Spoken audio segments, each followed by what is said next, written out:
Welcome to the Banker Lamp. Please enjoy the video.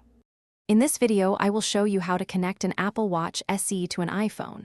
First, make sure your iPhone is running the latest iOS and has both Bluetooth and Wi-Fi turned on.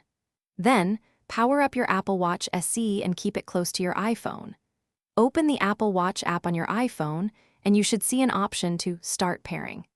This initiates the connection process, guiding you through the initial steps seamlessly. Once you tap Start Pairing, your iPhone's camera will activate. Hold your iPhone so that your Apple Watch SE is centered within the viewfinder in the Apple Watch app. The app is designed to automatically recognize and pair your watch using this visual cue. If, for any reason, the automatic pairing doesn't work, simply tap Pair manually and follow the clear, step-by-step instructions provided on your iPhone screen. After successful pairing, you'll be prompted to set up your watch. You can choose to set it up for yourself or for a family member, which offers different configuration paths. Next, you'll need to agree to the terms and conditions and create a secure 4-digit passcode for your watch.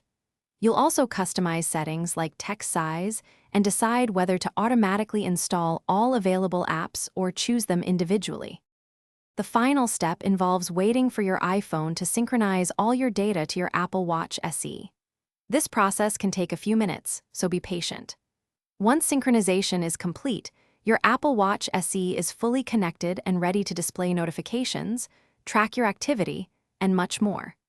Remember to explore the Watch app on your iPhone for extensive customization options and to manage your watch's settings.